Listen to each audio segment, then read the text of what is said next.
ओम नमो भगवते वासुदेवाय। देखिए, महाकुंभ का स्नान का बहुत ही अति पवित्र पर्व का कार्य चल रहा है। इस महाकुंभ के वह कुछ कार्य हैं जिन्हें करने मात्र से मनुष्य के समस्त पाप धुल जाते हैं। देखिए, महाकुंभ का पवित्र स्नान समुद्र मंथन के बाद से ही चला आ रहा है।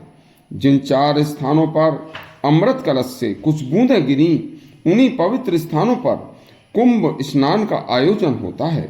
और इस महाकुंभ में स्नान का जो भी यह अति दुर्लभ कल्याणकारी वृतांत देव ऋषि नारद ने राजा युधिष्ठिर को सुनाया था, इस वृतांत को सुनाने वाले तथा सुनने वाले सभी मनुष्यों का कलयुग में कल्याण होगा।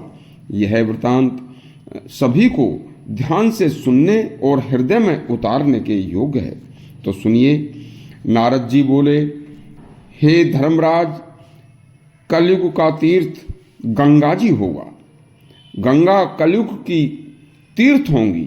जो व्यक्ति गंगा स्नान, चाहे अमावस्या हो, चाहे पूर्णिमा का स्नान हो, चाहे दुर्लभ महाकुंभ का स्नान हो, वह अपने घर से गंगा स्नान को चलते ही जैसे पहला कदम घर से बाहर रखे तो तुरंत ही नारायण का स्मरण वे जप मन ही मन शुरू कर दे। श्रीमन नारायण नारायण नारायण। यह मंत्र नारायण का महामंत्र है। हे राजन, इसका उच्चारण करते या मन ही मन में भजते हुए माँ गंगा के तट तक जाकर नारायण व सूर्य को जल अर्पण करके स्नान करें तथा हमेशा रास्ते में या गंगा स्नान करते हुए किसी भी स्त्री के केवल पैरों पर ही दृष्टि पड़नी चाहिए, स्त्री शरीर पर दृष्टि ना पड़े। इसी तरह गंगा स्नान ध्यान करते हुए और इस ध्यान के बाद अपने इस ध्यान को करते हुए अपने घर तक नारायण को भजते हुए ही वापस आए। इसके बाद हे युधिष्ठिर, अन्न का दान महादान है।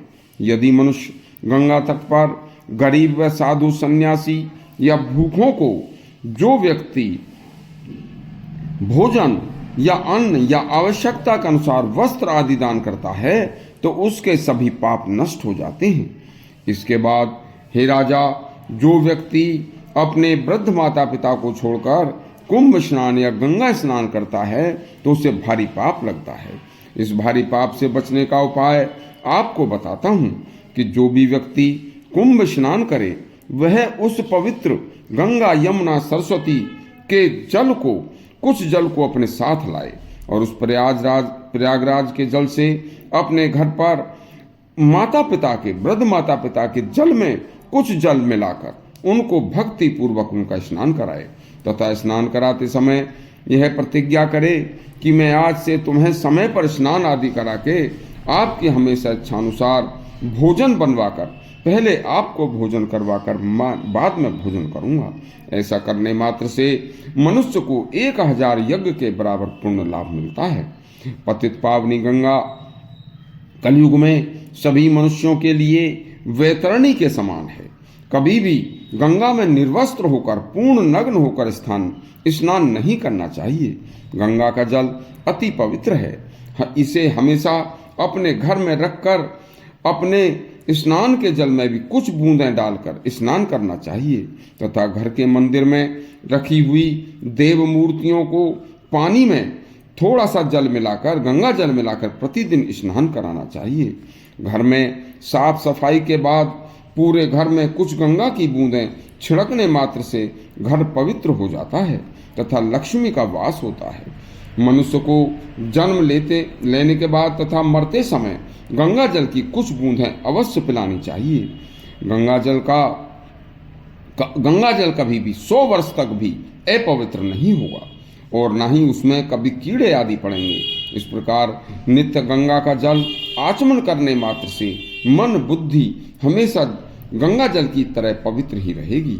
जिससे कभी भी मन में विचार भी नहीं आएंगे। नाना प्रकार के रोग भी गंगा जल पीने मात्र से शरीर में नहीं होंगे। गंगा स्नान के पर्व, महाकुंभ पर आदि पर वैद्य चिकित्सक गंगा स्नान में आने वाले मनुष्यों की निस्वार्थ भाव से चिकित्सा व सेवा करें।